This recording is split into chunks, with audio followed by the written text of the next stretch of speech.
All right, you guys, thank you so much for coming. And I just want to start today by telling you that I absolutely love to teach piano. I have been teaching in my studio now for over 25 years. I live in La Jolla, California. This year I have 25 students. Most of them are, well, they're all children, but I have every age represented from kindergarten through senior in high school. This morning I just got a text from my senior in high school telling me that she really needs to work on her sight reading because she just had her first audition. She's going to be a music major.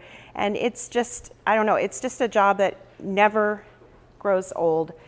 For whatever reason, I teach in my garage, and this is kind of what it looks like. And I just still look forward every day to going out and sitting in my chair and having my students come in and play their music for me.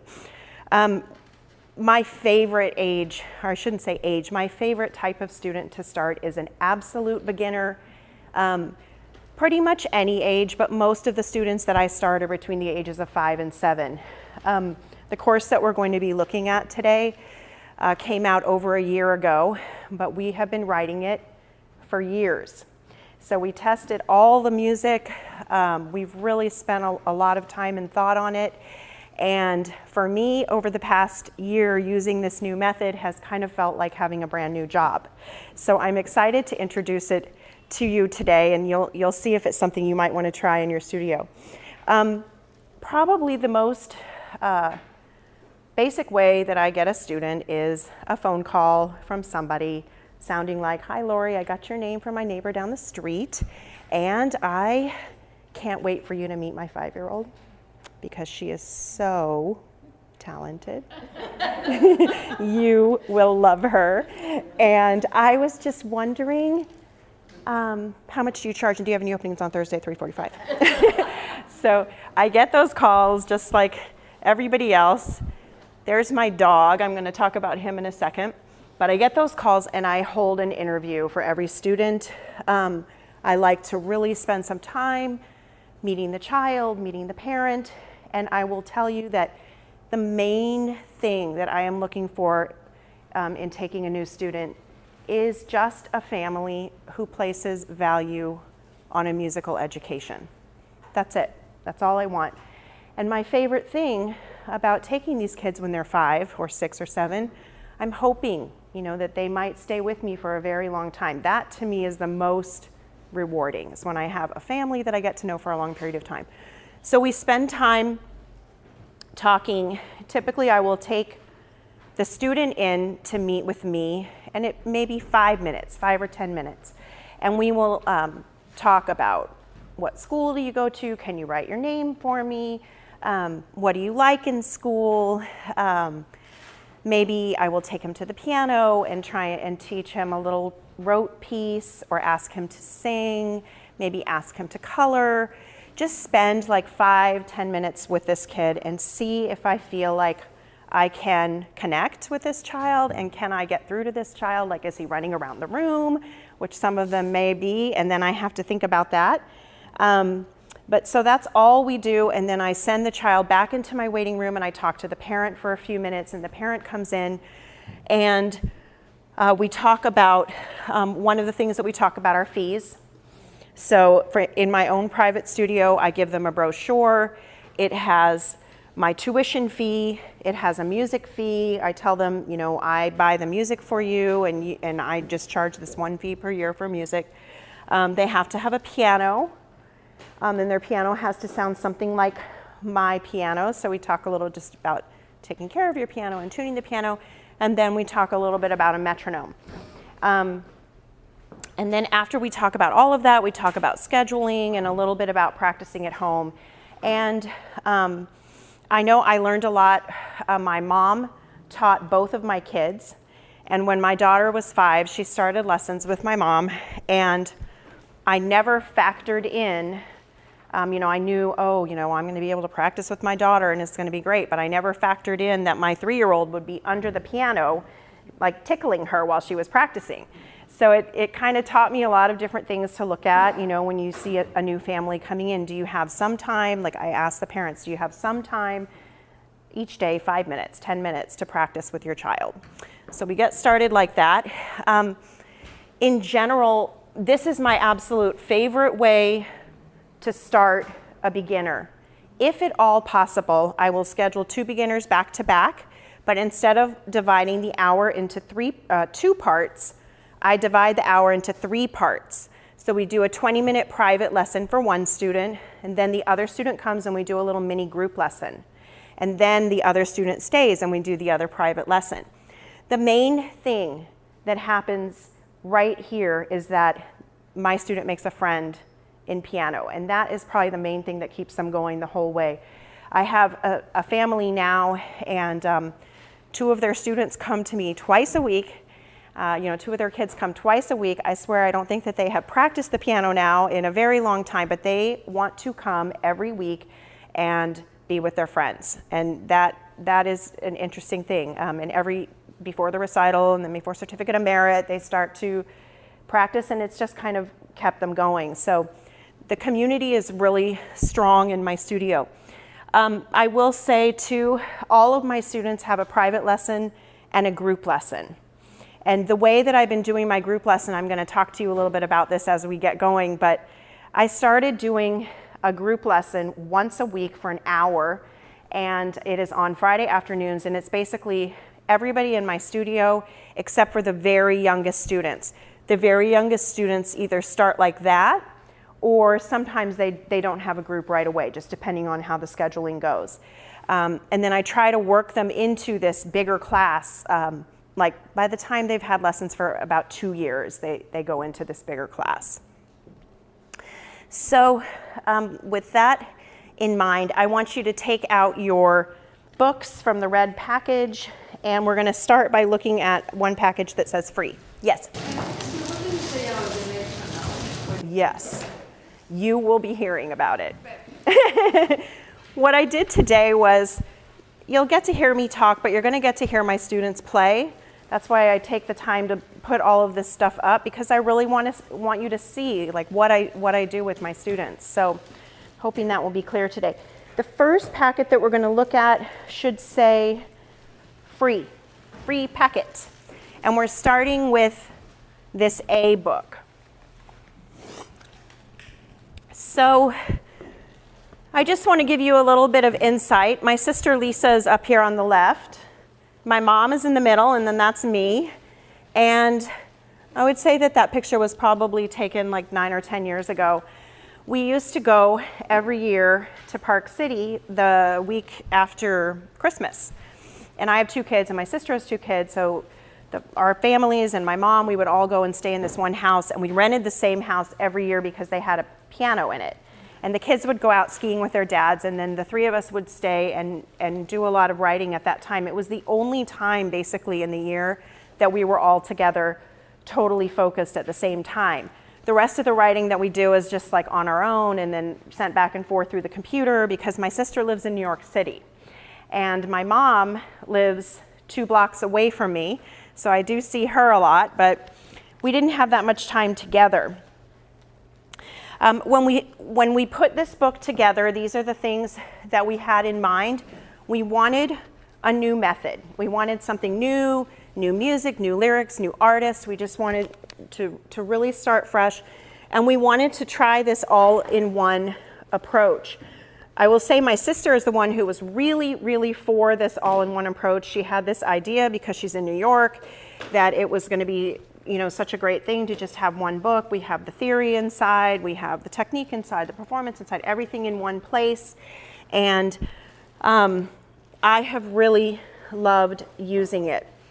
It's still a lot of the same things. If you've ever used a Bastien method before, can I see how many people have ever used Bastien? Yeah? Okay. So some of the same ideas are there. Basically the multi-key approach. It's gradual in this course. I believe that this course moves at a slower pace than any of the other Bastien methods that are out there. And you'll see that we have all the new music, lyrics, accompaniments, and illustrations. Okay, so what I thought I would do would just be to give you some ideas on how to get started using this book in your studio. So I'm going to give you some ideas for a lesson plan. It might work, it might be too fast, it might be too slow, but this is just going to give you some ideas, and you can structure it around whatever student that you have there.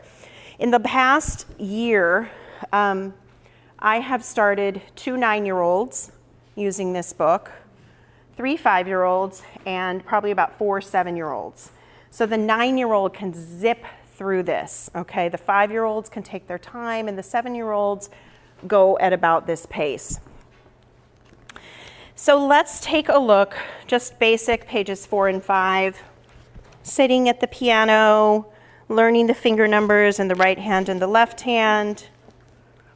And then we introduce rhythm and music. And finally, our first piece is over on page 8, Henry the Banana. So the way that I would teach this is to have my student just rest on the piano in a loose fist, and then open up and take the thumb. So that is kind of how we get the first position. And let's sing this one together. So it says, play any low black key. Henry the Banana. Come on, people. Playing the piano. And then notice right away we're talking about forte, we're talking about low. On the other side, we're talking about piano and high. Listen to a soft beat. Henry taps his big feet. So that's their first piece. And then I would go all the way to page 13, if I could get this far at the first lesson. And at this point, I would have the parent come in, and I would have them turn to the inside front cover. I want you to take a look at this. I would have the parent take out his cell phone, and I would talk about downloading this app, okay? And I'm going to be talking a little bit about this today. And I already had one question about metronome. One of the things that's really great is that we have this very accessible app. On the app, we have all of the accompaniments recorded, the piano parts are recorded, so it's even easier than using the metronome because the student actually hears a little bit as they're learning to read. So the parent downloads this. We're not going to use it right away. We're going to use it after a couple of weeks. But then the student comes back in the next week, and we're going to take another lesson, and we're going to try and get through from 14 to 25. So I want to have you take a look at page 19. I like to show you this picture. This is my sister's studio in New York. She just has the one piano in the one room, and she's on the 20th floor. And this is her teaching her student this little page 19. Quarter, where are your eyes? Quarter, quarter, rest. Quarter, quarter, quarter, rest. Quarter, quarter, quarter, quarter, quarter, quarter, quarter, rest. Beautiful. That was great. Okay. So that's probably the very first thing, just teaching the student how to count. And we typically will say quarter, quarter. You can say tot, whatever you want to say, 1, 2, 3, 4, however it works best for you. But now I want to have you take a look at page 25. And at this point, this is the end of the second lesson. The student goes home and practices all of those songs, and you can, as you're glancing through, you can see all of these pieces are using the black keys. The student comes back for the third week, and we're going to talk about this app, which we call IPS. It's the Interactive Practice Studio. This is where I start using it. And basically, the student is going to be able to practice with like this musical metronome, and I'm going to show you, this is my student organizing it here for herself. She was 6 years old when she was getting it together. She's using my phone. With the accompaniment. Yep. And then we just use a little speaker to play it. And let's try slower tempo. And let's put it on loop. Wait, slower. Mhm. Slower? Mhm. And then what? Mhm. This one? Mhm. 1, 2, ready, sing. Whereas black behind our gates, where always there is dark. If you look, you'll find our secret garden in the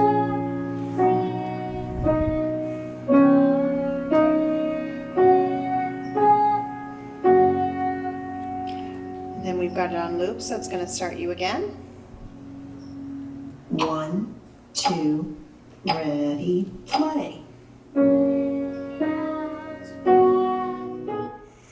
So what you can see is that basically the students will practice this over and over again without kind of having to tell them to do that. And yes. This is Android and? Yes. Mm-hmm. Yes. So if you look again at the inside of your book, there's a code up here in the corner. And so with each book, there's a code. So the app is free. And you download it from either the App Store or like Google Play or wherever you would download anything. And you attach it to a book. So for you guys today, Chosa's giving you these books. If you decide that you want to keep this book for yourself as a reference and set this up on your own phone, play around with it and learn how to use it. Another option that we have when you go to the App Store and you go to the IPS is you can actually buy the book online. So if you are a teacher who travels to homes and you just want the book in your phone, and you would have the book and the media, and then you can give this book to a student. So kind of however you want to do that. But once that code is taken, you can't reuse it, just so you guys know that since you're getting the books.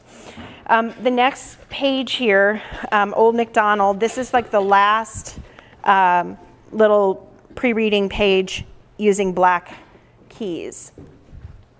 So now we're on to the third lesson plan, and I suggest going back and reviewing all of the songs that the students have learned before with their IPS, and then learning a few new pages. So beginning over here on 28, we're learning about the white keys on the piano. On page 30,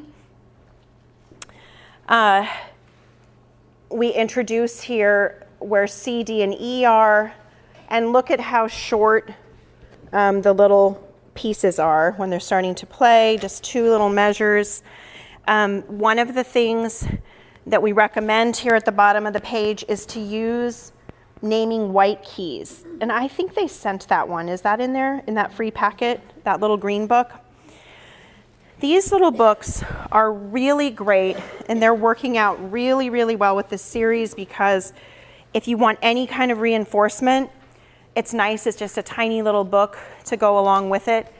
And that first one is naming white keys, but we do have 12 books in the series, and we're actually writing a few more that'll come out this year as well. When my kids were probably between 8 and 10, we would travel every summer with them.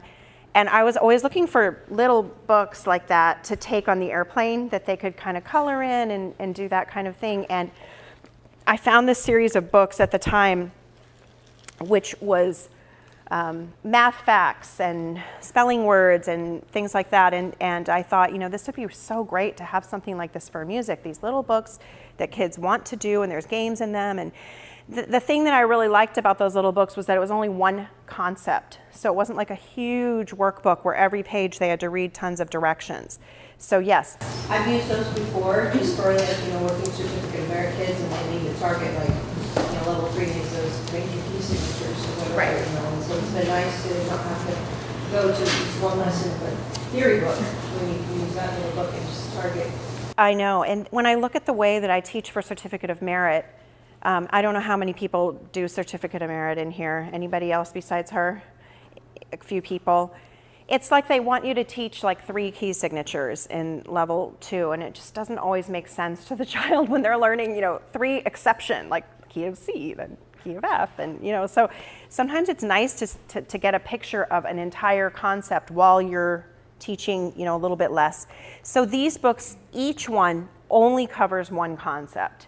And the idea is that the student gets this book and they just go to town with it. They don't have to ask you, how do I do this page? And typically, if you let them do it at the lesson or in the waiting room and you keep it at the studio, it's something that they really look forward to doing. So that's something that I recommend doing.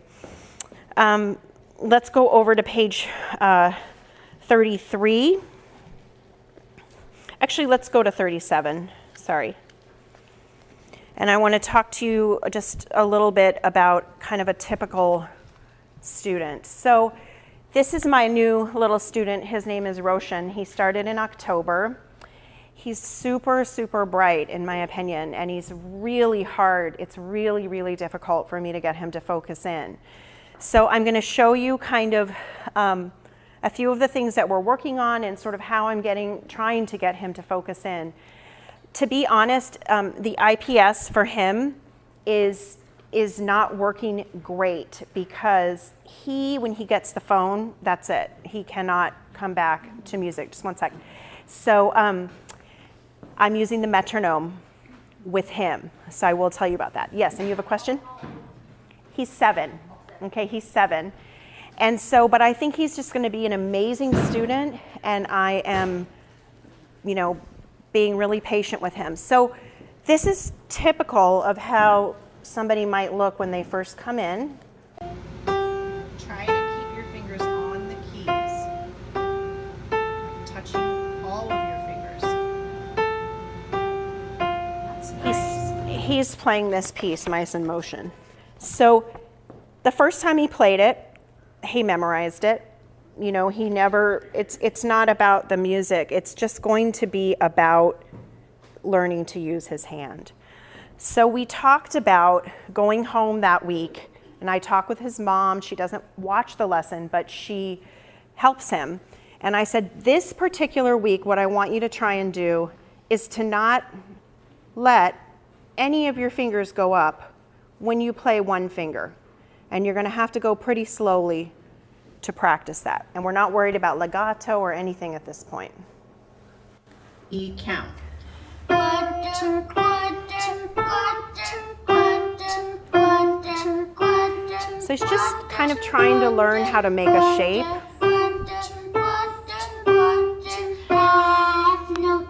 Nice. And then this is him, this is typical. He'd be standing, he'll be doing whatever he's doing.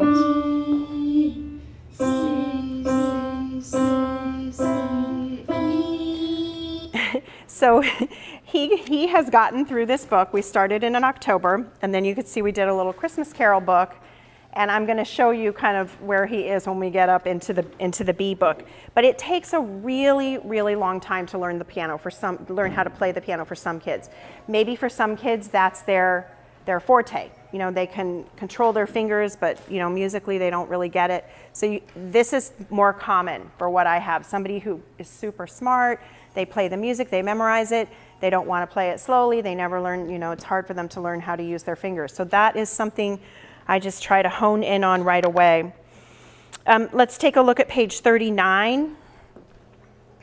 E count.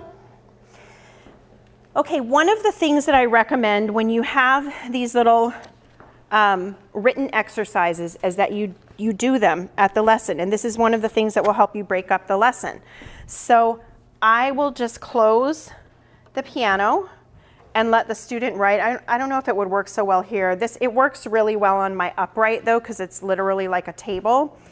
But we do the writing at the lesson.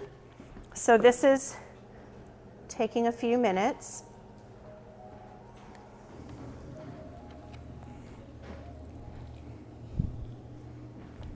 Okay, and then open the piano. And then here is the same page, and Lisa's going to show you how she teaches her student to move around on the piano. So this one is moving up and down between octaves. What does this say? Right hand 1. Begins on a middle G. Can you find a middle G? Raise your right hand. Where's your finger number 1? Your thumb. Good. So put right hand 1 on the G and then open your whole hand. Ready? And then you're going to do the same thing. You're going to roll forward and move to the higher G. Okay? Ready? And quarter, rest. Quarter. Let's do it again. Roll forward. Quarter, rest. Quarter. Now roll forward. Beautiful. And then your hand. Okay, and then let's take a look at page 42.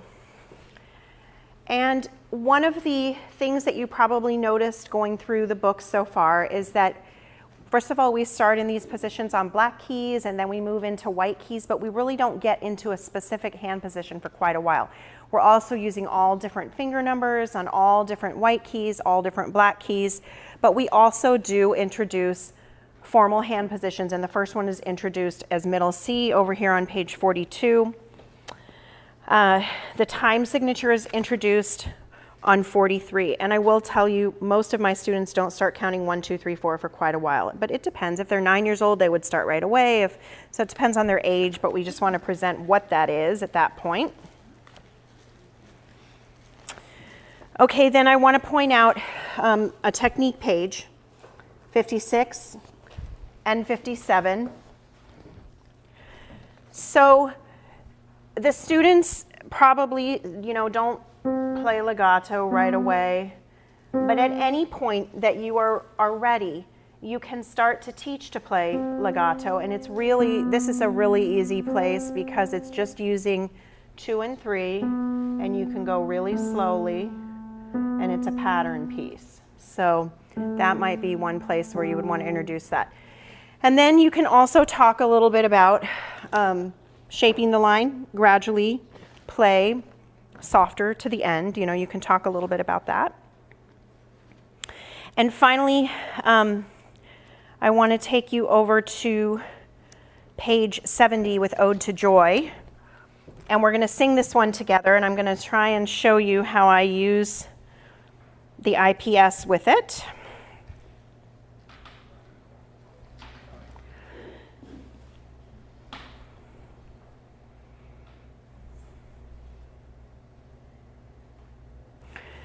So I just click on the book that I'm on, and it'll give me the pages. And then I'll have something to play along with.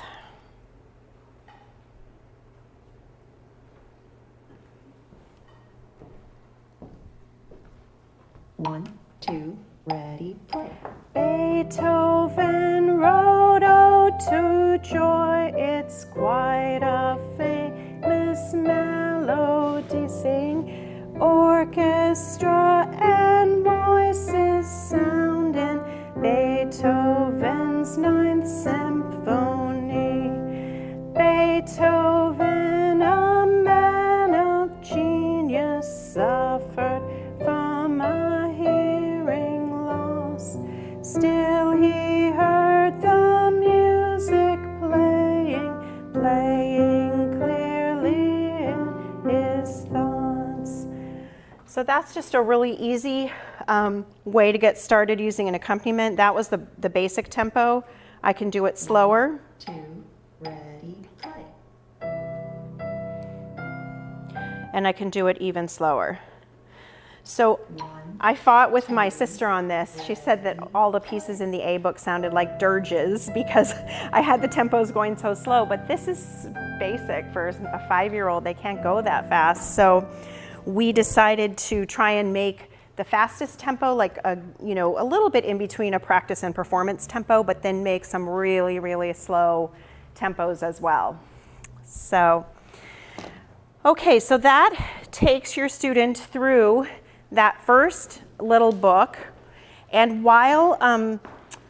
before we get into the B book, I would like to play through some of those pieces in the Valentine's Day book. So take that one out. And I wonder if somebody would just play the top parts with me, just the primer parts, the pre-reading parts. Somebody, anybody? Okay, thank you. Just bring your book because I don't have it. And then sing through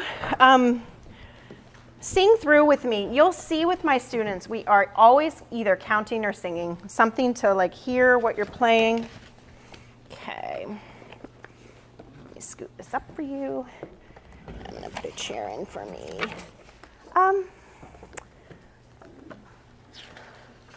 Let's do Valentine Friends on page 5. Alrighty. Ooh, low down here. Okay, ready, sing. Heart-shaped candies for my friends.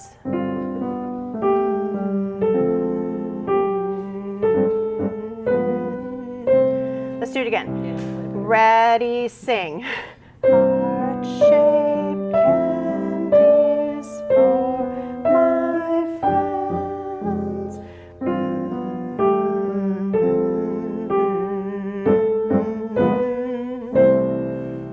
That's good. Okay, and let's look at Grandma's Valentine. This is a fun one if you have a recital. This is cute when they invite their grandparent. Okay, 1, 2, ready, sing. Made a special heart-shaped box, painted red and with a lock. On one side it says, "Be mine." It's my grandma's Valentine. Nice. Yeah, that's a cute one. And the red roses on page 13. 1, 2, ready, sing. Red roses, roses for my mom. Red roses smell good all day long. Good. Okay, thank you. So it's fun to have like little supplementary books that you can present. So we always do Christmas, we might do Valentine's, and as we're going into learning to read notes, we continue with pre-reading material. So my supplementary books at this point would all be in that pre-reading format pretty much all the way through that B book, so that the pieces are still sounding good and they're fun. And I like it. Almost all of our supplementary books are going to this format where there's a little bit of writing in them, or coloring, or something to help you break up the lesson. All right, so now let's take out the B book, Primer B.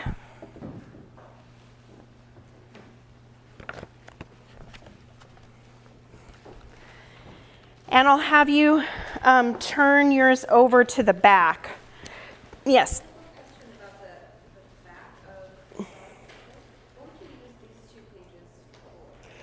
Those are just like if you needed some help with figuring out which notes you were actually playing, just as a reference for the teacher. Yeah, since they're written in the pre-reading format. We used to do that for every book. We would write out the exact thing on the staff. Yes. For the IPS, does each book have its own code? Yeah. And so when they log in, it's where they look. Yes. So each book has its own code. Myself, I just have all the books on my own phone so that when they come to me, we use it. And I'm going to actually show you how we use it at the lesson a little bit more as we get through this book. But basically, one thing I want to point out about this course is that we think that you have a choice. You could start with that A book, or you could skip that A book and start with the B book. And so let's say you had a 9-year-old and you don't want to do an entire book of pre-reading. You don't have to.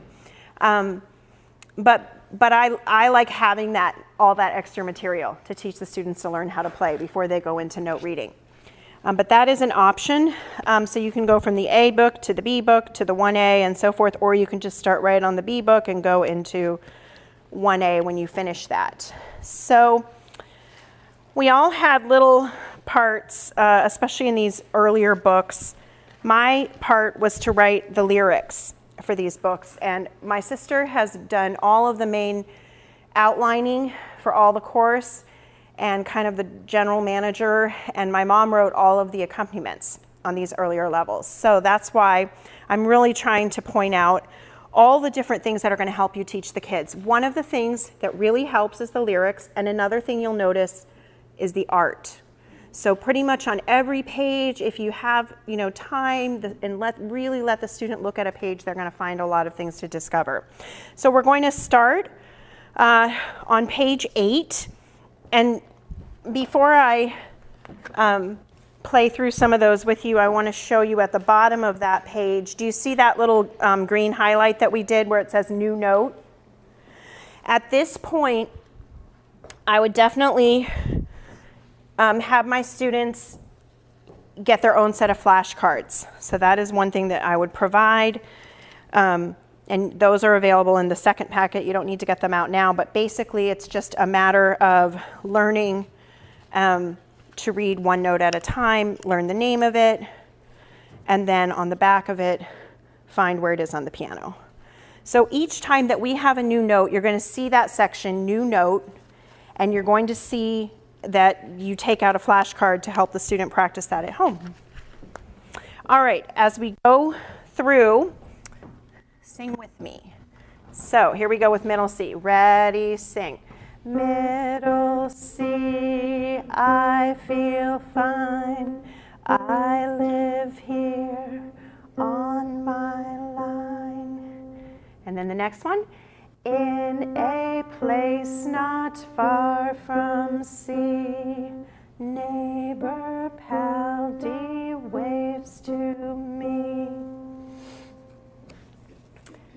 Over on page 10, line note E, space note D, both are pals of middle C, in a row filled with glee, listen to our melody. So we've learned 3 notes, C, D, and E, and then we start to play them in a little song, and a lot of the tunes that we wrote new lyrics to might just be folk tunes. So from the very beginning, they're starting to hear a lot of familiar tunes.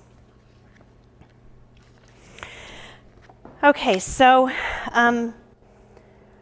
those are the flashcards that we talked about. And then I want to show you, ideally, once the students get going through the books, they will accumulate several flashcards. So they will accumulate up to 24 cards once they get through all the notes on the staff.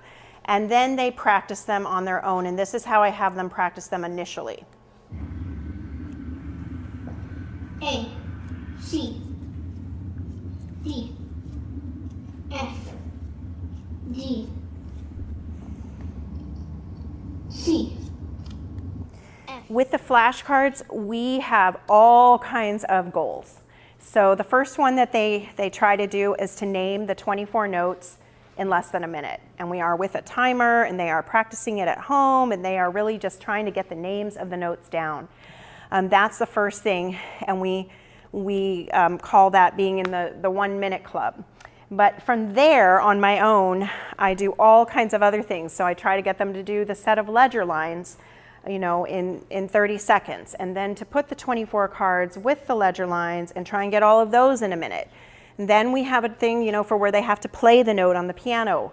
So we really use those for a long, long period of time, and we try and, keep some kind of a goal going.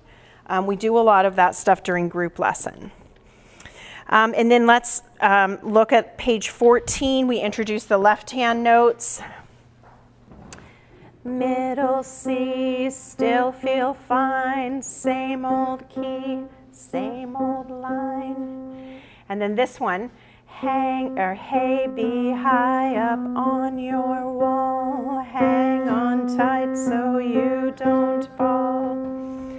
I have one of my students that started last year as a kindergartner is through this book and into 1A, and he's still not reading notes very well.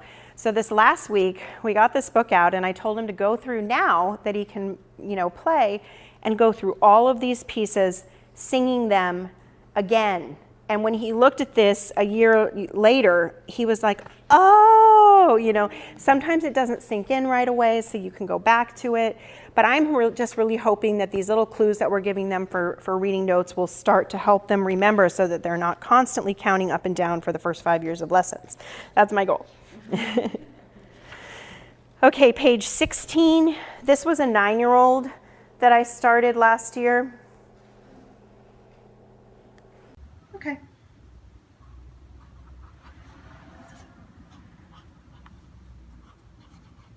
Okay, let's play that song now.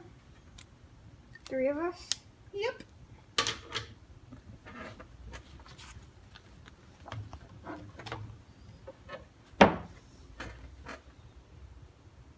One, 2, 3, 4. 1, 2, 3, 4. 1, 2, 3, 4. Good. Okay, and then let's look at page 19. Before we do, I just want to point one thing out. If you've noticed that my students, when they're writing, that they're using pens, have you guys noticed that? So one of my students gave me these amazing erasable pens a couple years ago, and they're starting to get really popular now, but they are so fun to have in the studio, and they have them in markers and all different kinds of highlighters and pens, and I just keep them like on my piano, and that is one of the things that makes the students like to do their theory with me. They can use any color that they want, and they really erase well. They erase perfectly, like nothing left. So those are fun to teach with.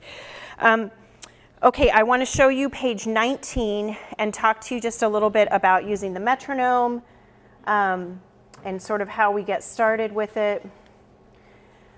So this is the same little boy, Roshan.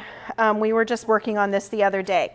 I told you with him, the IPS, he is really I have never seen somebody so adept with a cell phone. So it just has been like every time he looks at my phone to find the IPS, it takes a lot of time, and that's the only kid that I've had that with. So for him, I'm with the metronome, and he's fine with that. But I teach them to set it up themselves. Can we play at 76, please? Sure, 76 is good. Turn it on. 1, 2, you ready? Get your hands ready and count. Let's sing this time. Put your feet up. 1, 2. Are they in the pedals, please? No pedals. 1, 2, ready, sing.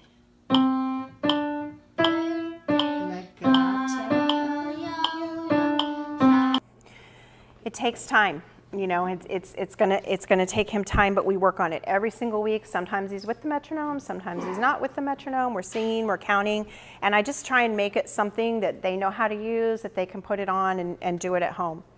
And then let's see him doing this one. Another thing that I really recommend is saying this: count yourself in. Okay, they need to learn to either, if the metronome's on, count one measure with the metronome, or if they're by themselves, just count in before they start. And that takes a lot of practice as well. No, before you play. 1, count yourself in. 1, 2, 3, 4. Slow. Going up, going down. On your fingers. Nice.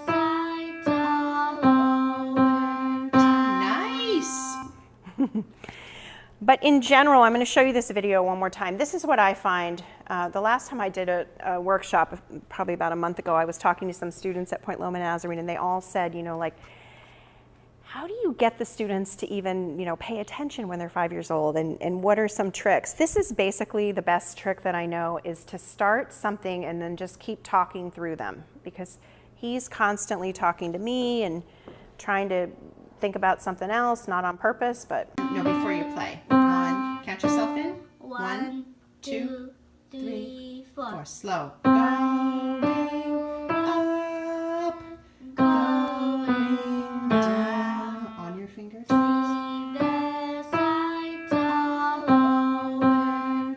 Nice. Okay, then I'm going to show you how I use the IPS in my studio right here in the room. So I need one more volunteer.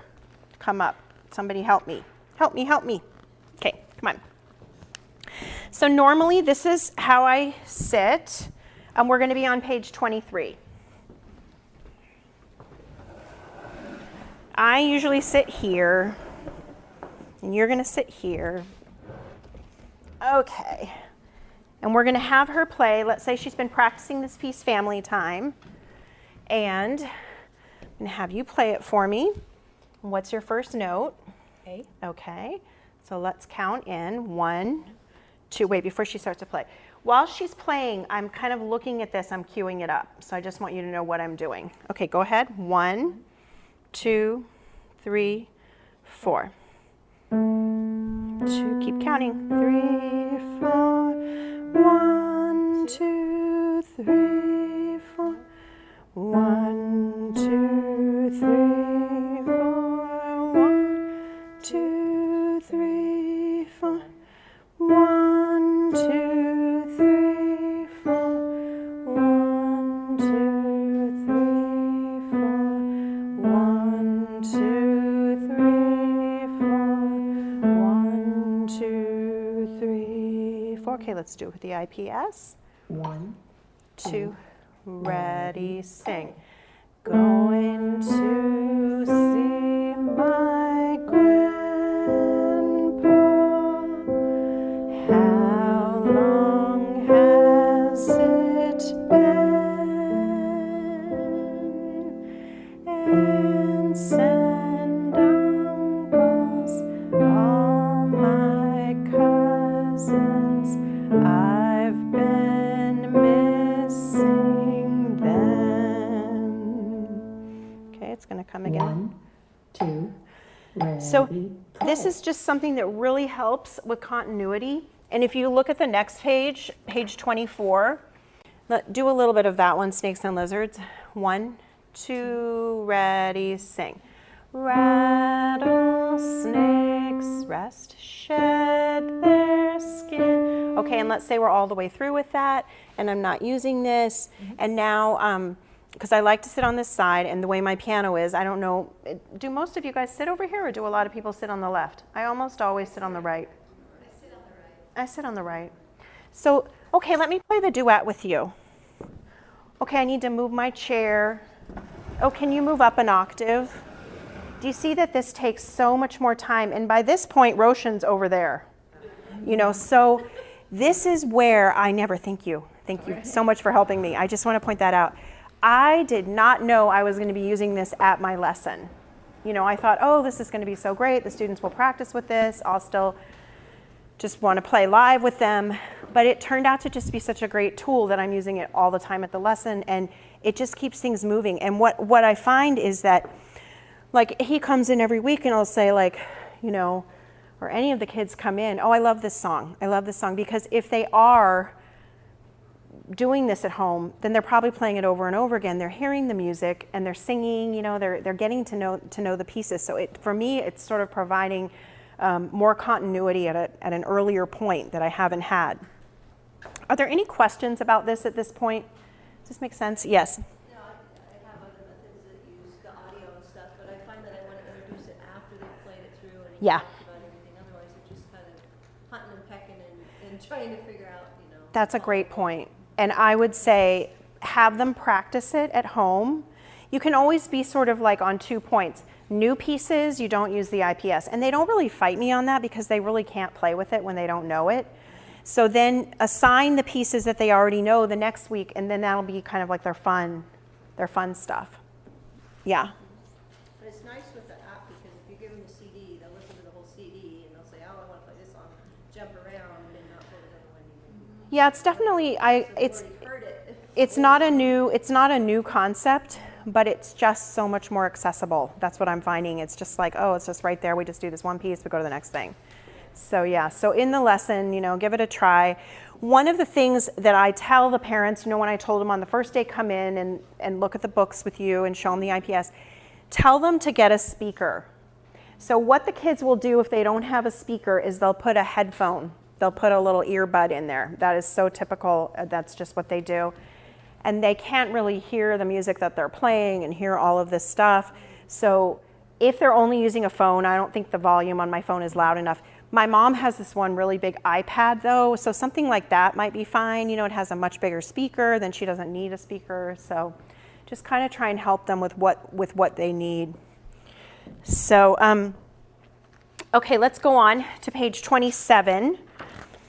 We have just a few Before you play. little performances of some of the kids playing and singing. So this is Lisa's student named Ella.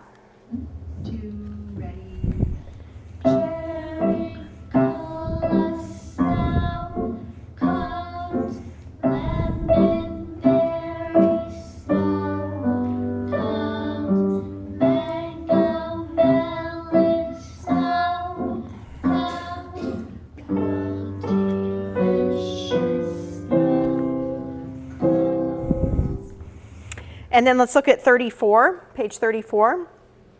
There's a lot of familiar favorites. Kids will always tell me, when I really started liking to play the piano was when I could actually play a piece I'd heard before. So try and put those in as soon as possible. And the accompaniments are really, really fun.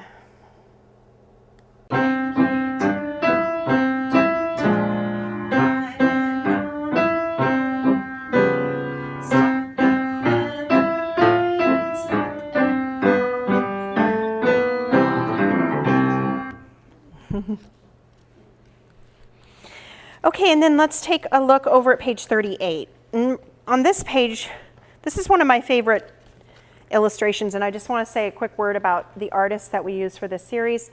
The artist was the parent of one of Lisa's students in New York, and she taught their son for a long time, and actually both of the parents are artists. And when we got ready to look for a new artist, we had this woman, Ying Hua, draw a picture. We had several artists draw a picture for Henry the Banana, that first little piece, and we liked her art the best. But since she lives in New York, she's spent a lot of time with my sister.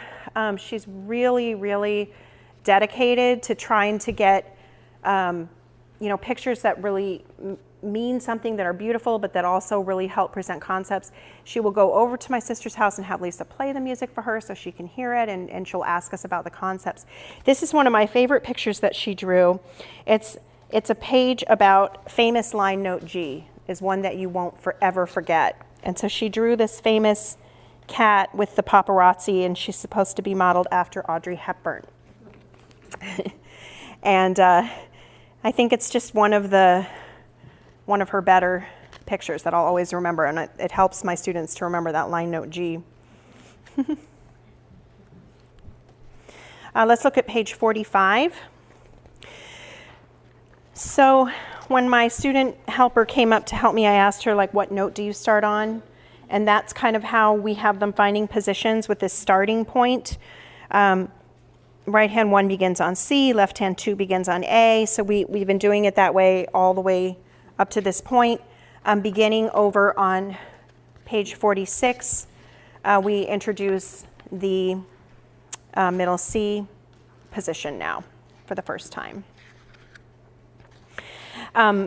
Surprise Symphony, page 49 is a fun one. And then let's take a look at page 64.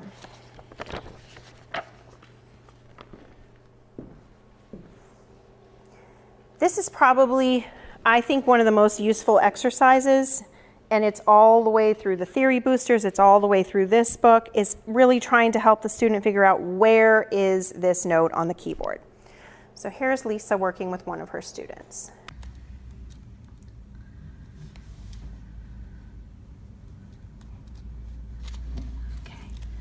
So Nico, now that you've got all the letters written in, do you see that the C is right here on the key on middle C on the keyboard?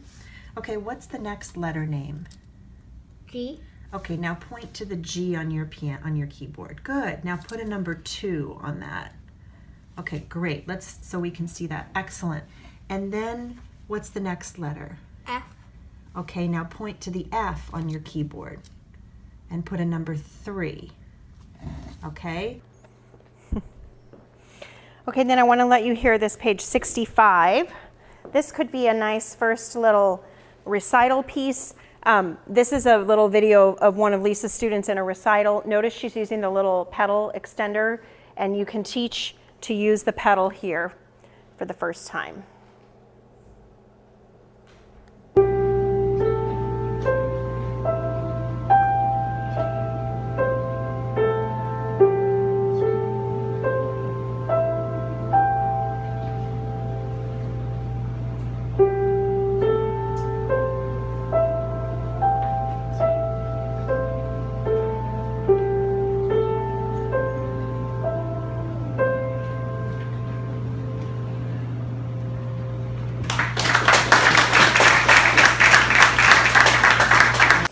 Okay, and then as we get through the end of this book, I just want to let you know these are the notes that we learn in this book. And then this is what we considered would be the most important thing for these first 2 levels, just to help the student learn to listen and make music from the very beginning. So I think we will take a break on that note. While you're getting out your next packet of books, I just thought I would tell you guys a little bit about the group lessons that I teach in my studio. So the main one that I do is this group once a week, and it is open to all of my students, except for the very youngest students. So I used to always do a few group lessons a week with like 3 to 6 kids, and I like the idea of the students coming for lessons twice a week. It's more in tune with sort of like the modern protocol, like they go to soccer practice, then they have a game. They go to baseball practice a couple times a week, then they have a game. So it's like the parents kind of want them to do some of their work with me. So I like them coming twice a week. And I used to have this group on Fridays where I had maybe 4 or 5 kids, and they were older siblings, and then all the other little siblings were waiting in the waiting room. My waiting room got so crowded, and the parents were in there, and I don't have that large of a waiting area, and I was kind of feeling overwhelmed with that. And all of a sudden, one of the little brothers said to me one day, "Well, that's okay, today I'm just gonna sit in on the group lesson." And he was about 7 at the time, and I was like, "Oh, okay, what do you wanna do?" And he's like, "Oh, I'm just gonna sit in the rocking chair and read." So I said, "Okay." So he just sat there, and he just like watched, and he was that type of a kid. And then the next week, a couple of the others, "Oh, we're just gonna sit in." And I was like, "Okay," and I didn't have anything for them to do. They were just watching. They were reading books, watching. And so little by little, I started adding these little siblings to the group, and I started giving them little assignments. A lot of what I gave them initially was just those little theory boosters. And they just kind of went at their own pace and did their own thing. And then I started bringing in my older students to help me teach them. So it's been kind of like I'd say about a 4-year period, sort of getting this group going, but I consider it to be like a Montessori classroom. My kids went to Montessori school. They have different ages. They have kind of a lot of kids, but they're all sort of doing their own little thing. And it really connects the studio. It's really surprising how much the older kids love to work with the little ones. So let's take a look at what the group looks like. So just so you know, every week kids perform for each other. So we do a performance class pretty much every week.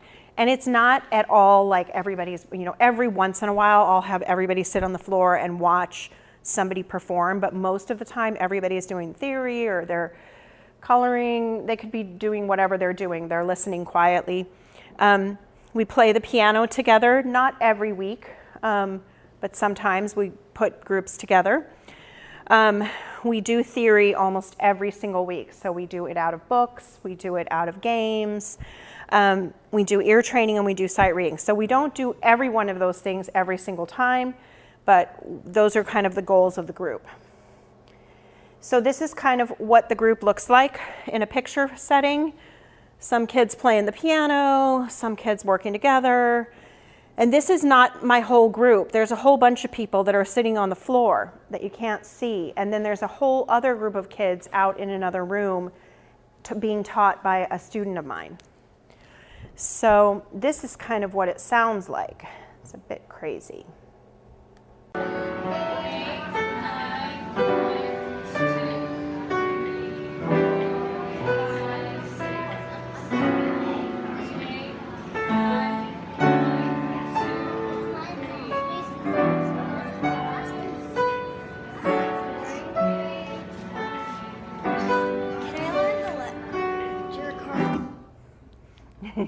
Does that give you any ideas? Yes. So you said you have 25 students? Mm-hmm. How many of those on the average come to your group? So we have 19 kids involved in this class, and we usually have anywhere between 12 and 19. They don't all show up every week. That's the other thing that I really like, is that if they don't show up, you know, you're not like taking an extra hour to teach 2 kids who didn't show up. It's always worthwhile. And do you get what I mean? Like when I used to have just 3 to 5 kids come, if 2 people were sick, then I felt like, oh, you know, I'm doing all this just for those few kids. Now it's like, it's a better use of my time. Yes? Is it charged in the regular lesson fee or drop in and? Nope, it's charged in the lesson fee. They don't have to come, but they can come, and it's the same fee, whether they come or don't come. Did you have a question in the back? Same one. Yeah, so has anyone ever incorporated group lessons before? If you have never incorporated them, just occasionally, do you do it like once every 6 weeks or? Well, I do it at the end of the semester when they play for each other. Yeah, like a performance class or something. I think anything that you're going to add to your studio, you add really gradually. So for me, you know, it's taken a long time to get this thing. I remember when I had a couple years ago, I told these kids that were coming on Wednesday, well, now I want you guys to come on Friday.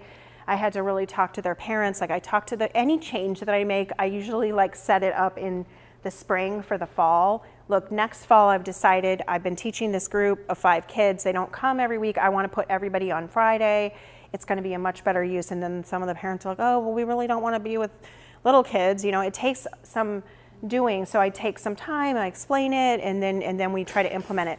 If you've never really incorporated group lessons and you wanted to incorporate them, the easiest thing to do would be at some point wherever you break, let's say you break, most people break a little bit for summer because kids leave, and you say, look, next year I'm going to try this new policy, you know, on the 6th week of every lesson or every 2 months or however you want to do it, I'm going to do a group lesson, and on that week you don't have to come to your private lesson. We're just going to do group lessons every 6 weeks. I mean, you could do something simple. So you want to do it in a way that benefits you, but that you don't say to them, okay, in 6 weeks I'm going to have a group lesson and you need to pay extra for that. You know, then I think that's kind of like they think, oh, you know, maybe I don't need that. Or so you want to make it in such a way that it's benefit to you. Okay, so then on that 6th week, you plan, you know, maybe 2 group sessions, and you get people to come, and you, even if you just have a barbecue, or, you know, I don't know what you do performance class and a few theory games, and you try to organize it, and then you have almost a mini vacation because you're not teaching your private lessons that week. That's what some teachers have told me to get it started. And then if that goes well, then maybe a little bit later you say, look, I want to incorporate this into, you know, once a month or once every week or whatever, but little by little make changes to the studio. Yeah. Yes? How long are these classes? This class that I do is an hour. And again, that's changed. Like it was when we first started it, when I did the little classes, like a lot of those little sessions that I told you about at the beginning where you have the hour split up into 3 parts, you have the 2 partners, and then maybe the next year you can put 4 kids together for a little class or something like that. That's how a lot of my classes formed, and we only did those for 30 minutes when I started doing small groups. So then when I started adding kids into this lesson, 30 minutes wasn't nearly enough, so I moved it to 40 minutes. And then this year I moved it to an hour because I like to spend like 10 minutes letting the kids either play board games or play outside. So part of it's just social. So again, it was just very, very gradual, making friends. When we go to do recitals and performances, everybody knows each other. The families know each other. It is so much more comfortable for me because I don't like being in a, like recital, like that. To me, that is just like what I really want to avoid. So from the very, very beginning, I want all the kids to get to know each other if I can help that, Okay, so let's take a look, going into the 1A book. And let's take a look at page 8. So we talked about, just listening, learning to make music. I hope that by the end of the B book, my students are starting to play well, play legato. And here is where we talk about phrasing over on page 8. Here's an example of my sister teaching an easy way to teach this lifting motion. Okay, Ella, today we're going to practice the lifting motion, okay? So let's do ready, roll forward, and then come right back down. Beautiful. Let's do it again.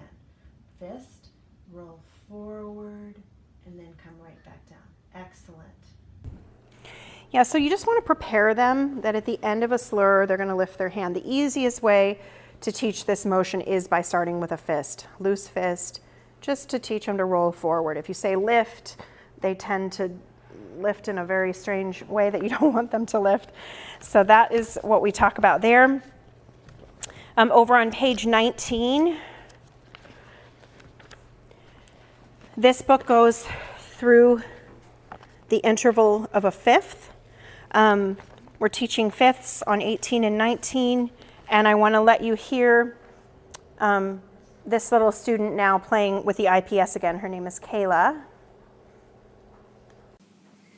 Hold up your hands. I think you need to press play again. 1, 2, ready, play.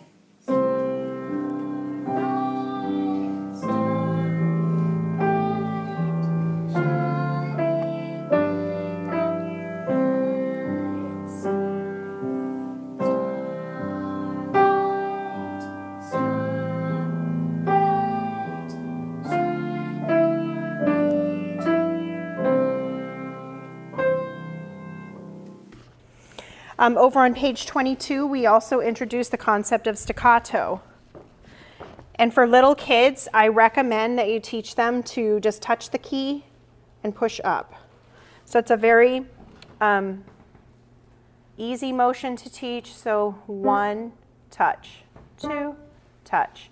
And it's much different from something like a wrist staccato, where you're doing this kind of a motion, but the first thing I like them to learn is just to make a short sound and to be in control of it. And even when they start having like left hand, they'll have much more control of making the left hand soft. So that's the way I teach staccato. Let's take a look over at page 30.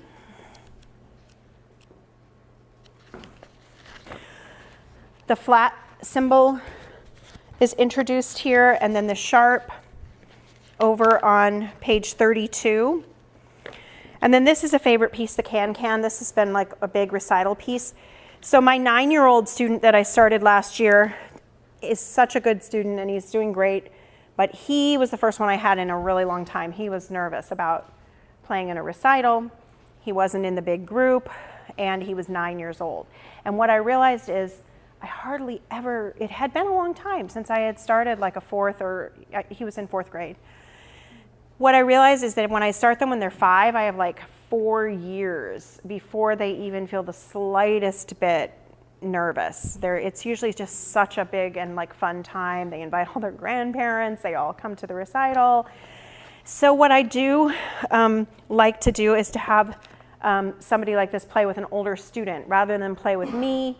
So he got to know this kid and they rehearsed, and then it's a good experience for the older kid. And this is them rehearsing. Now you'll hear them rehearsing with the metronome, and they're rehearsing at our recital location.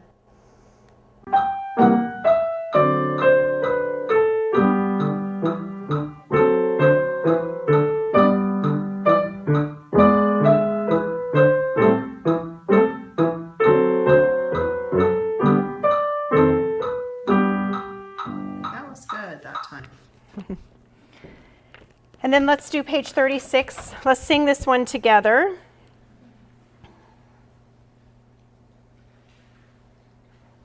1, 2, 3, 4. 1, 2. 'Tis a gift to be simple, 'tis a gift to be free, 'tis a gift to come down where we ought to be. When we find ourselves in the place just right, it will be in the valley of love and delight.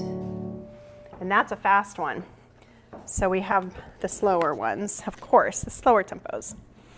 On page 42, notice this point where we introduce low notes on the step. This is always a challenge for my students. And even though we play the piano and we shouldn't be one of those instruments that only reads treble clef, a lot of my students still have a hard time reading the bass clef. I don't know what that is. So my sister and I talked about this a lot. What can we do, to make this introduction smooth and, hopefully that the students will really understand it. So what we decided to do was to introduce the notes a few at a time, just the G, A, and the B. And then notice when they start to playing the pieces, it's all left hand. Okay, so it's a lot of left hand. Now notice on this piece, the ostrich and the giraffe. The other thing we were going to do was to limit the intervals right away. So just seconds and thirds. So you can definitely go through, circle the skips, play the song. That was the first little piece. If you look at Long, Long Ago on page 45, same thing, super easy, just left hand. Good King Wenceslas on page 46. This was my suggestion, was that we would try to keep the right hand in a place that was familiar and move only the left hand. So that was the first time they played hands together. And then we introduce the right hand notes over on page 50. So not over, about 8 pages later, we introduce the top notes. And here are all the notes that the students learn in this level.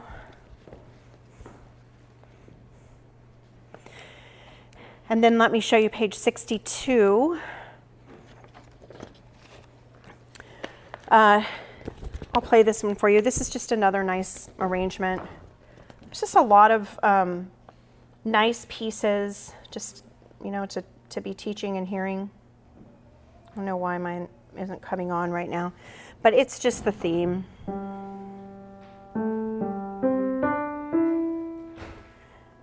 And then the accompaniment really easy.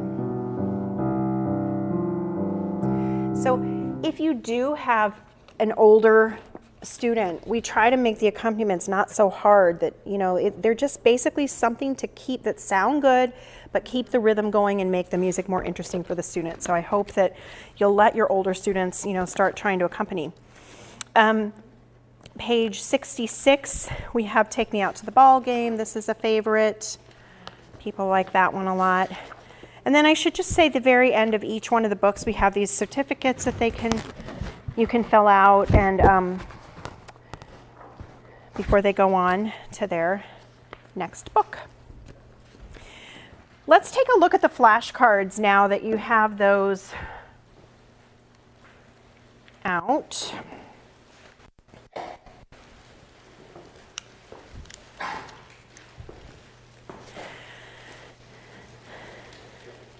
So if you open them up, you'll just kind of glance through.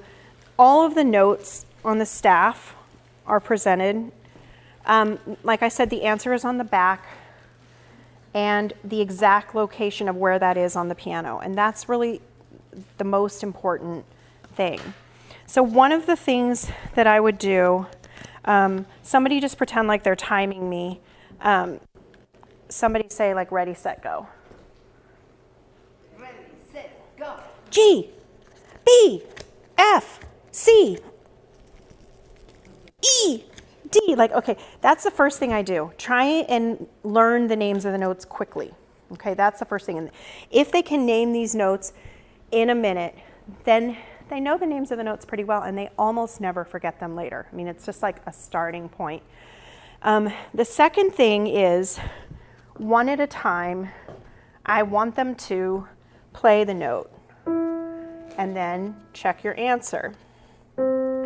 When they can do that pretty well, you know, all over the keyboard, I will line them up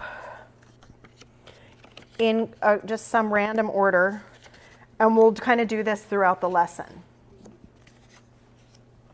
Okay, E, okay, B, C, F, not in position.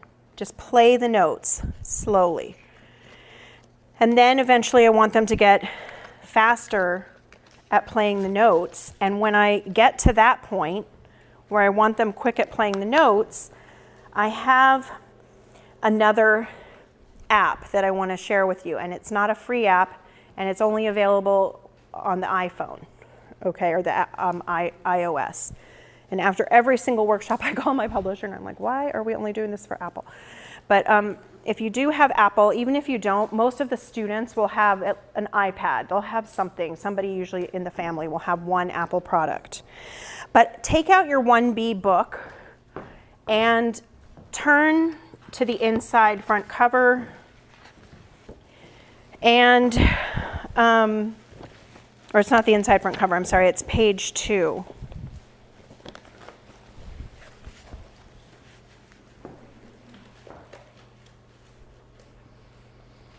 So on page 2 at the bottom, do you guys see this pink bird icon?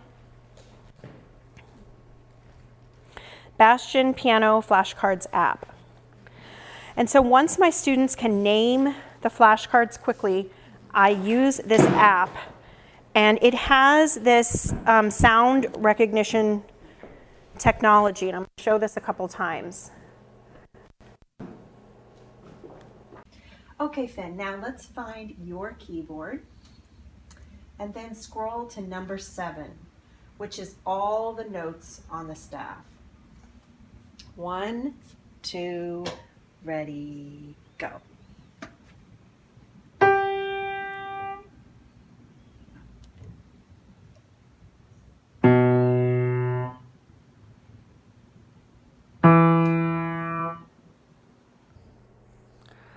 Does anyone have any questions about that? Does that make sense? Should I show it again?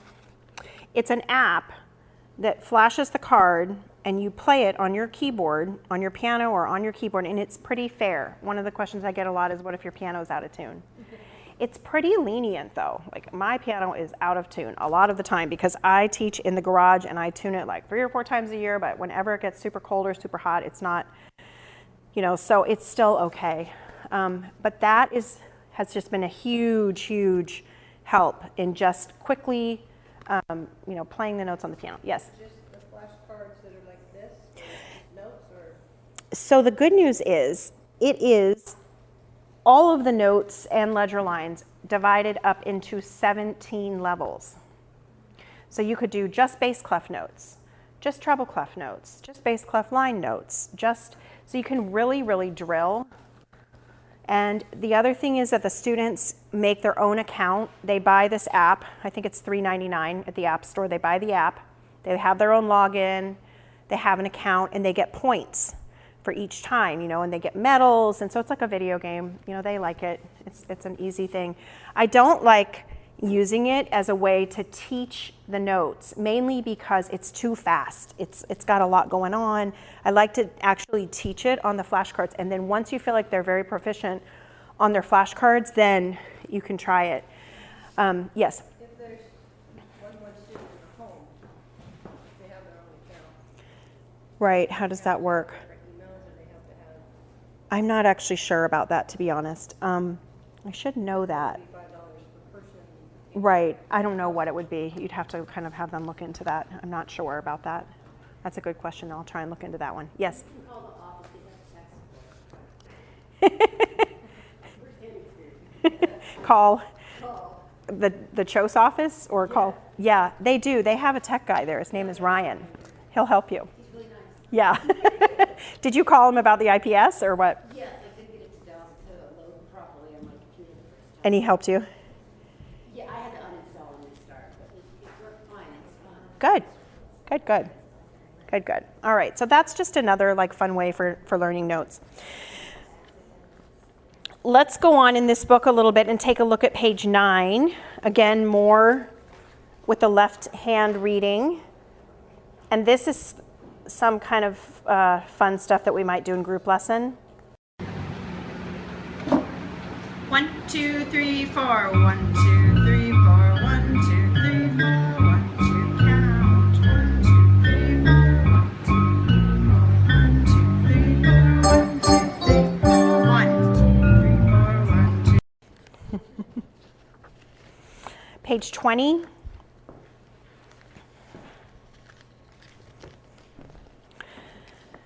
More naming left-hand notes.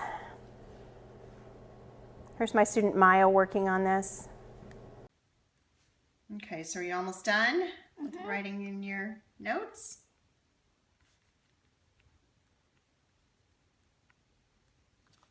Okay, get your hand position ready.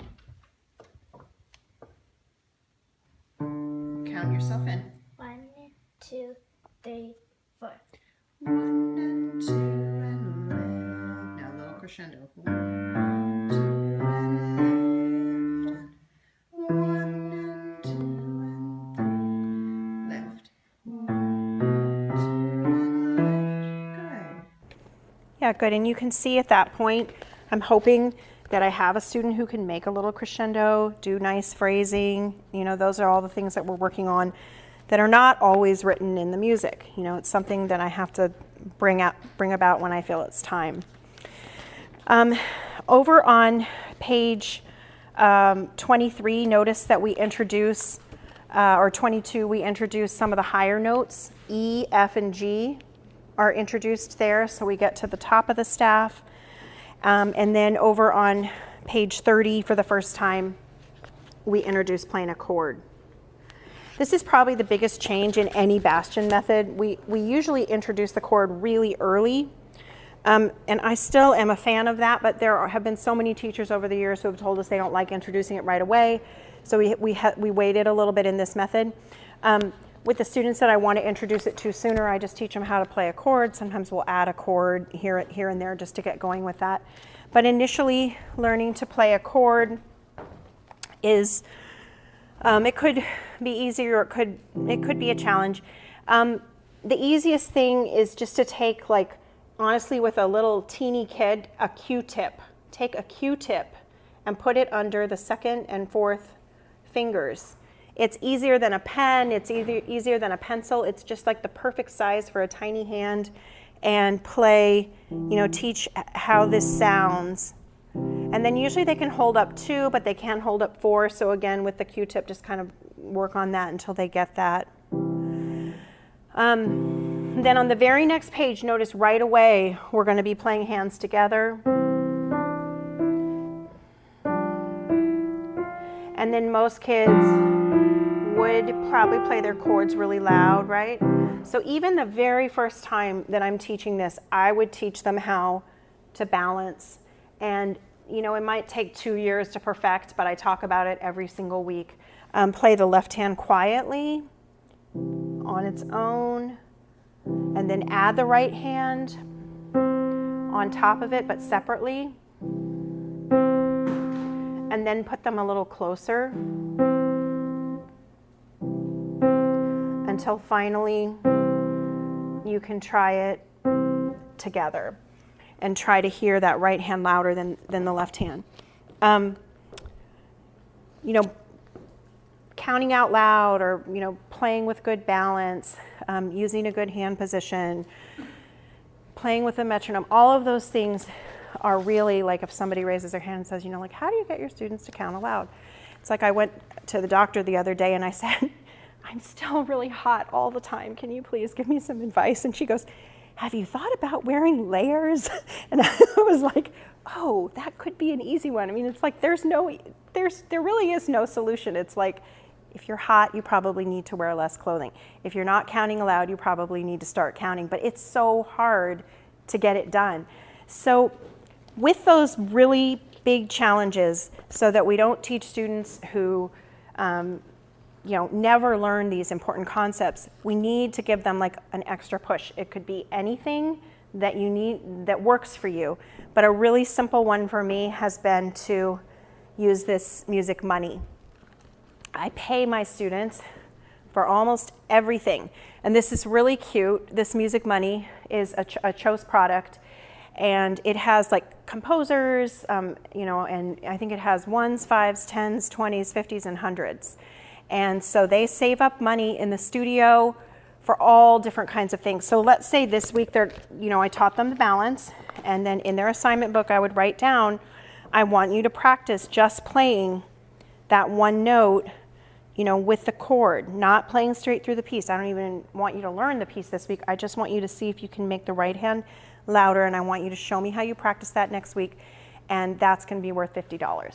Whatever I need it to be. Like next week, it works all the way up through high school. I mean, literally, it's like, okay, I need you to get your sonatina learned next week by memory. It's going to be a giant bonus. You're going to get $500. It doesn't matter what it is, but they like to collect money. And then usually about 4 times a year, I open a student store and they can spend their money. And so it's pretty interesting with little kids. They learn how to count with me. They like 5, 10, 15, 20. So it's just kind of a fun little thing. I know a lot of the teachers do it at school, so some of the things that we sell in the stores. Oh, I wanted you guys to see my mom's studio. So my mom still teaches. She's 82, and she still teaches every single day. And this is her studio, and she does the student store too. And this is, my sister gives her students little envelopes, and they decorate the envelopes, and they keep their money, and she keeps their money for them at the studio so that they don't lose it or forget it. She files it. And then this is an example of her store. She does stuffed animals, I guess, and little composer busts. She does it in such a way that she makes the prices really high, and she keeps the store out all the time, and they save up until they get this one thing, and then she gives it to them. I just set out the store, like I said, 4 times a year. They can either spend or save. They don't know what's coming, and then I put it away. Because that, for me, it's a lot when you've got that stuff out all the time. This is an example of my store. The pens are just a huge hit. So I'll get packages of those, and some of the time they can either buy the whole package, which they really love, or they can buy them individually. I'll set some out. I also try to find something that they can't buy. And this is one of my little students makes these little crocheted animals. And they're such a hit. This little boy, he's just so talented. He just doesn't use a pattern or anything. He just makes those. So I've been buying those from him and selling those. So something that they can't get. The other thing I used to do, and I did more of it in years past, but I am a big fan of going to estate sales and garage sales, and I would go on the 3rd day, and I have this app on my phone. It's called estatesales.net, and just for fun, because I'm kind of a antique person and everything, I just kind of flip through the pictures, and if I see like a good sale where somebody has a huge collection of bells or something, it's not going to be something that anyone's probably going to buy. I just go on the last day and buy the entire collection, and it's like practically free. So that was another place where I got a lot of prizes. And then it's interesting to the kids. It's like, oh, I drove out to El Cajon and I had to go in this little house. I try and make it so it's not like, oh, we saw that at Target when we walked in, It's not all just the basic stuff. So, but that's probably the best motivating little incentive program that we have ever had in our studio. And I saw a workshop on the music money a long time ago, probably, 15 years ago. And at the workshop, it was so cute. We came in, and this woman that was presenting it just had this wad of cash in her hand, this music cash. And she'd be like, oh, you sat in the front row? $5. Everything, it was a really fun presentation. And she was like, okay, I need to know blah, blah, blah. And then it was like, oh, first hand in the air. She made it really fun. And she said that she does it auctions, like at the group, like let's say you're putting together a group thing and people save their money and you want to do something really, she would auction things off. And so you can make it really fun. Okay, page 41. In here is an interesting little piece, and I like to show this one. This is Kayla again playing with the accompaniment, and listen to how she's starting to sound at this point.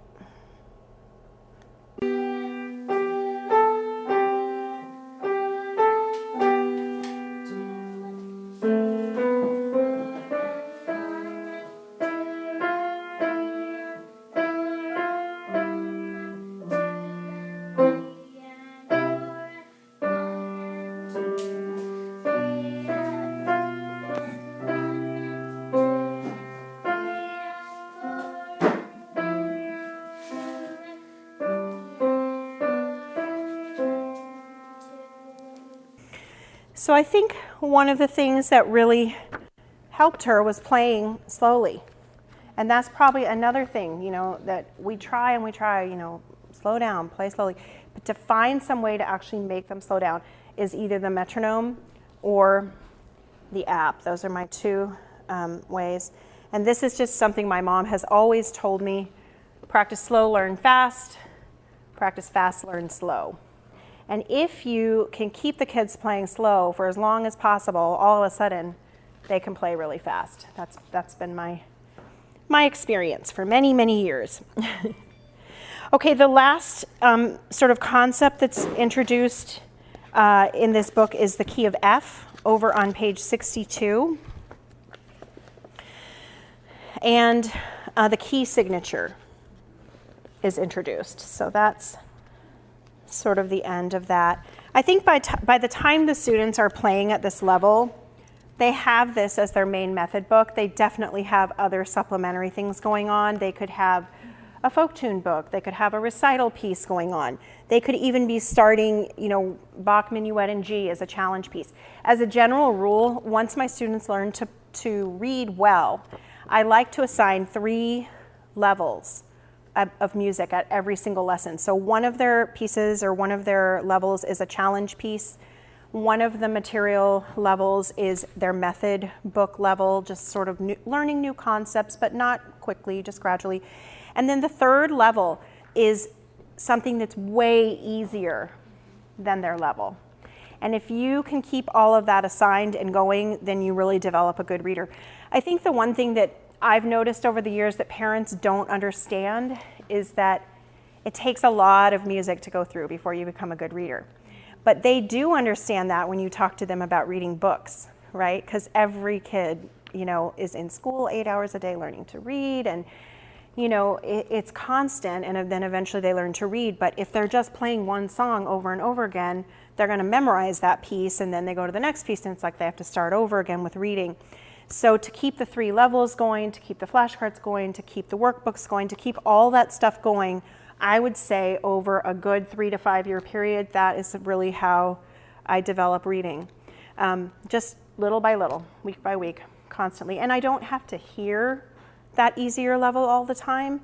What I like is, the students who practice, if they practice 30 to 40 minutes a day, which some of them do and some of them don't, they have time, to do stuff for fun. And that is when it's fun, is when they pick it up and they're like, oh, this is so easy. That to them is fun. It's not like... Do you just use a piece from their book, or do you give them something? I have so many books going typically. So this would be their method book. And then, like I said, if I'm going to do any supplementary books, which to me is like anything that's not in your method, so it would be like folk tunes, or it could be Christmas or Hanukkah or whatever season you're on, I would pick the lower level. So I would pick primer level. Instead of picking level 1 supplementary, I would pick the easier level, 1 level below. Yeah. And then for the challenge, that could be wherever you think they are. Like, if you think you want them to work on a piece for 2 months, maybe it's going to be Echoes A and G, so maybe it's going to be quite a bit harder than this. So, okay, and then we have the 2B book, right? Or 2A. in there. I'll show you quickly.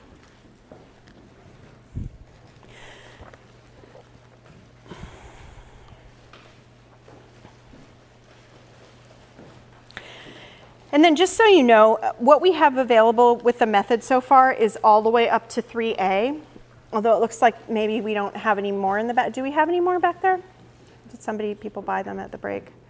Anyway, we have up to 3A.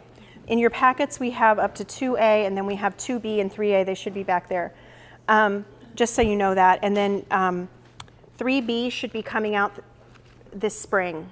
It's coming out in the spring, and then the last two levels, 4A and 4B, will be out sometime next year. So, a lot of students get to level 2, and that's where they remain for a very, very, very long time. Some people never graduate from level 2, and there's a lot of music that you can play. You know, they can play an accompaniment, they can play chords. So, what we tried to do with this level was to keep the concepts coming slowly, but make the music interesting, especially for those students who these were going to be sort of like their performance pieces, because I think we all have those students. They want to continue coming to piano. They don't practice a lot, but they're still having a good time, you know, so I want them to have music to play that they like. So let's say, for example, page 9. We have a lot of pedal pieces that are easy.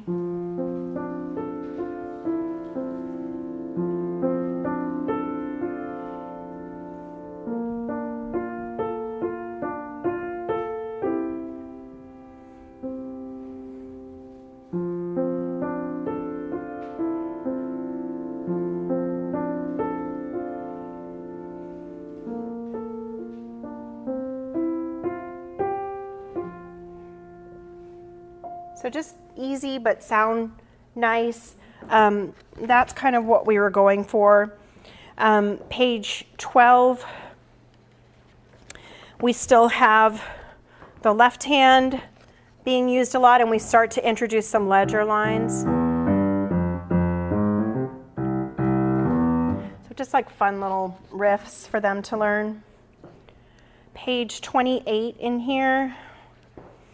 Here's another one that I like to play, Sunset in Sedona.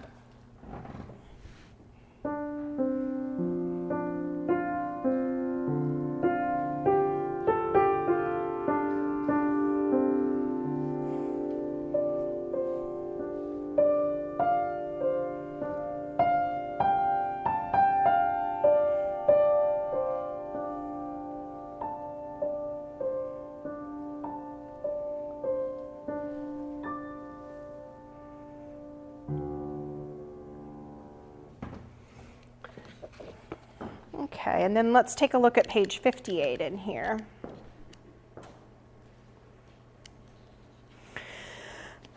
We introduce scales at this point, and then just kind of the last thing I want to point out as a helper, if you look over at page 59, we will have a red finger number placed to remind you of an accidental, and that goes on through 2B and 3A, going up, learning the scales. So it's kind of a good helper. It's not like an actual writing the flat in. It's just kind of something in between that I've liked that. And then we have over 70 and 71. Like they're really good pieces in the key of F. That's what I'm noticing. My students are learning to play.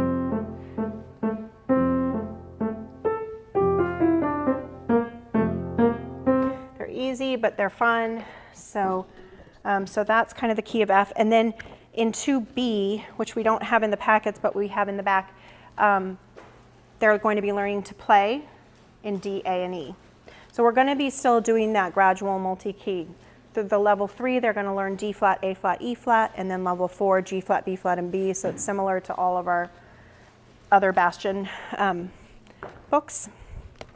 Okay, and then let me play through a couple of the Valentine pieces in that package. I need to borrow one. Can you hand me one from back there? Oh, the Valentine book, or in that packet, so that they can look at their own.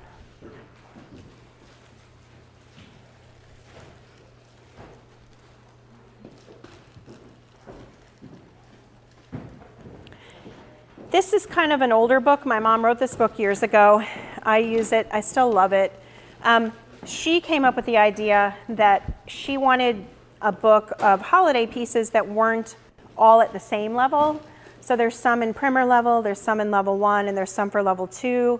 And so you could give this book out maybe after like a year or a year and a half of lessons and teach maybe the first 2 songs and then just put it away, and then the next year have them get it out again. And we always do a little recital. So one of my favorite ones is the first one. Let's sing this one together. 1, 2, ready, sing. If you said to me today, let's be Valentines, I would answer with a hey, that would be just fine. Valentines, Valentines, let's be Valentines. Valentines, Valentines, let's be Valentines. And then it just has a little simple ending.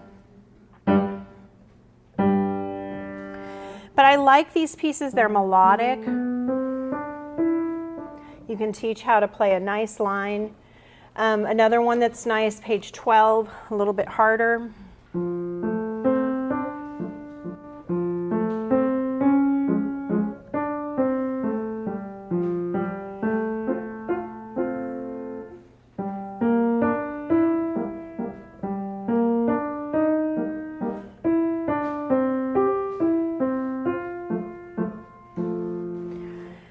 So since we were talking a little bit about, what kind of this is a great example of a supplementary book, something that you're going to bring out just for a holiday. You can either bring it out on the easy side, or since these are such nice solos, you could bring this out as a challenge piece, so you could kind of decide. I wanted to share just a couple of other teaching ideas with you, one of which is the assignment book, this Bastien assignment book. And this, I'm going to give you the number of it. I think it is KP 50, KP 50. I have to look that up. This is a great assignment book, and every student has an assignment book. And I have them bring it to every lesson, and I just write down everything that they need to do. And you can't see it on this one because I took the picture before that was the assignment for that week, but I do give a grade at the end of every week, especially for those students that are in middle school and high school, because if I don't do that, it's the first thing that goes when they have tests and everything. They just kind of don't practice. So I'm not super rigid about it, and they can always make up their grade. I almost never give a grade that's not that's not lower than a B. I just don't. If they really haven't practiced at all, then I will make it a positive thing. Like next week, let's really get back to it. I want to be able to give you a really good grade, and you can get a double grade. So it's not meant to be a negative thing. It's meant to be a positive thing that hopefully will keep them practicing, but the assignment book does that for me. And then I just feel like you learn things from wherever you go. And I learned so much about teaching from my son's tennis coach. I actually really liked this idea that he had where he does a lot of work with back-to-back lessons. So when my son started taking lessons, he was 5. The other boy was about 14. That little boy would have to meet Riley and work with him a little bit every single week. It would take like 5 minutes. And at that time, the 14-year-old or the coach, or the 14-year-old's mom or the coach or me would be picking up the tennis balls that are all over the court.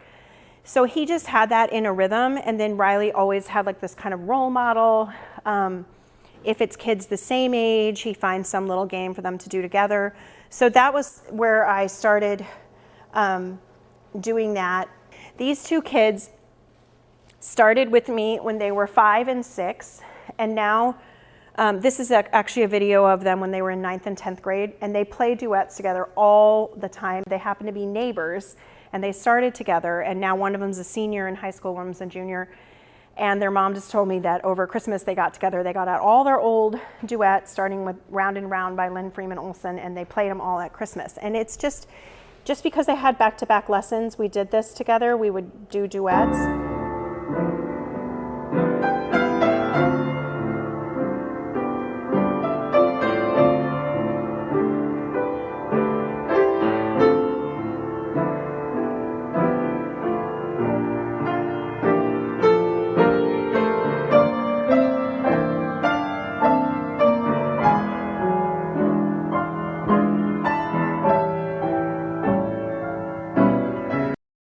Level 1. I use a lot of my mom's duet books. One of them is called Duet Favorites. It's like a turquoise book.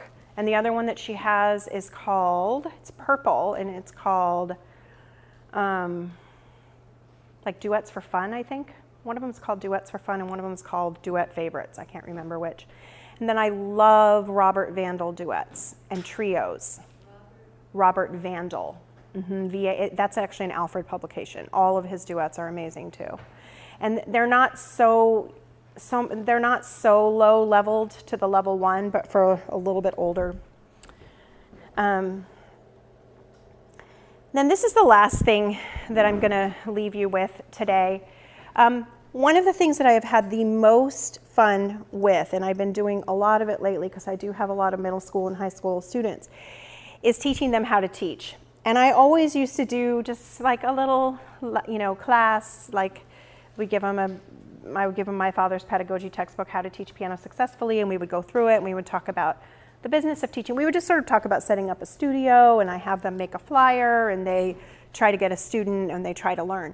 But now that I have this class on Friday, it's great. That's a great place for them to learn to teach. And then just the most basic thing from watching that tennis coach is that I started having the kids work together for 5 minutes, before the next one starts their lesson. So I told this boy, Aiden, this older boy, that I was going to videotape him. And he said, I don't even know what to say. This is embarrassing. And I said, well, just try it. Let's just try it. So the first time he did it, he was like this. 3, 1, 2, and 3.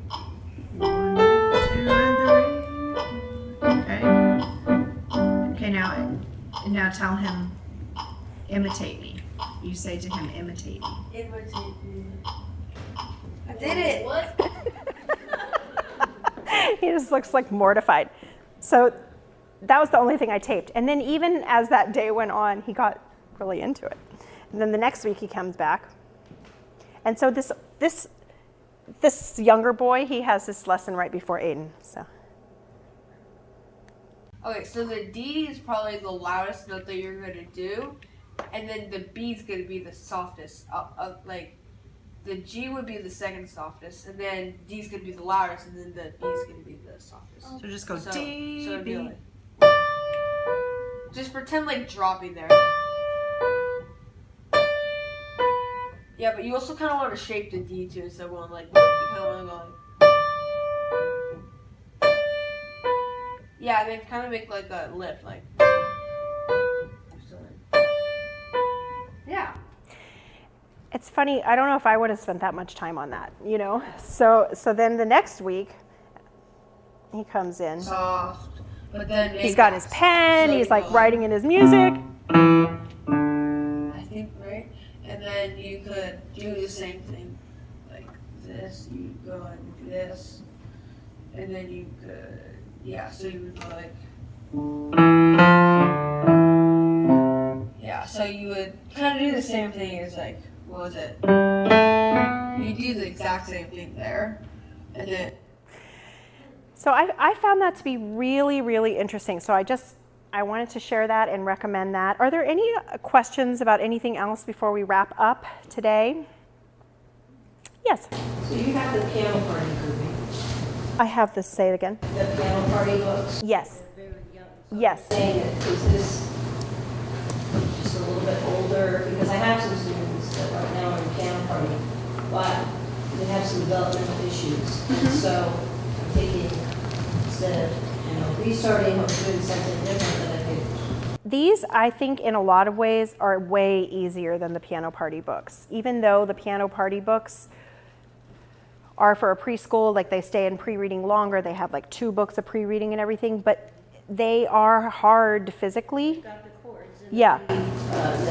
Everything the pattern, and she's like stuck on that. Right, so just switch her over to this. This is way easy. And sometimes if you do have something where you're stuck, if I ever get stuck in any book, regardless of what it is, you want to move laterally, you just want to move to something about the same level, and then you'll go back to that, you know, to that other one, and you can keep things going at the same time. Yeah. Well, I want to thank you guys all so much for coming out. It's been such a pleasure to be here. Thank you.